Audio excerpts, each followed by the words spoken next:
City Montessori school की ये English की किताब है, नाम है वेलिंगटन इंग्लिश। इसकी कीमत कितनी है? सिर्फ एक किताब की 1035 रुपये। तो माननीय सरकार जी, अगर अब्दुल टाइट हो गया हो तो स्कूलों को भी टाइट कर दो। इतनी महंगी किताबें, अब्दुल टाइट होने के चक्कर में हिंदू टाइट हुआ जा रहा है। हिंदू टाइट है। एक किताब 1035 की, किताब आती है 50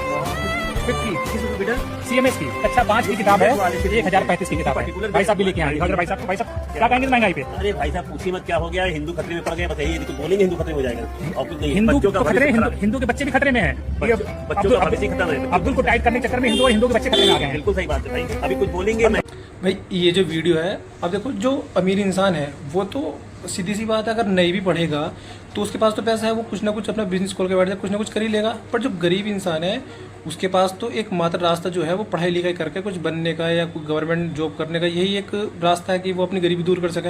अब गरीब जो आदमी वो हजार की बुक लेकर तो पढ़ नहीं सकता। ये तो सिर्फ एक बुक है हजार की, ऐसी कम से कम भी नहीं तो 10-12 बुक होती हैं। तो आप देखो इस तरह से अगर चलता रहा, क्योंकि गवर्नमेंट स्कूल की जो हालत है वो तो इस हालत में है नहीं कि उसमें हम अपने बच्चों को पढ़ा सकें, उसमें भेज सकें हम अपने बच्चों को। प्राइवेट स्कूल पे कोई रूल्स और रेगुलेशन है नहीं कि भाई उन पर कोई रूल्स रेगुलेशन हो कि भाई आप इससे ऊपर नहीं भेज सकते हो किताबें, या इतनी से ज़्यादा फीस नहीं ले सकते हो। तो इस हिसाब से तो जो अमीर है वो अमीर ही बनता जाएगा, अमीर ही रह जाएगा, और जो गरीब है उसके पास जो एकमात्र रास्ता है कि भाई वो पढ़ लिख के अपने परिवार को गरीबी से बाहर निकाल सकता है, वो भी आप उसका छीन लोगे तो गरीब आदमी और ज़्यादा गरीब होता जाएगा। तो इस हिसाब से तो भाई ये देश में जो हालत है वो ज़िंदगी में कभी बदलेगी नहीं, क्योंकि 80 करोड़ लोग के आसपास इस देश के अंदर गरीब लोग हैं, जो गरीब तबके में आते हैं। उसके बाद फिर मिडिल क्लास है और फिर रिच है।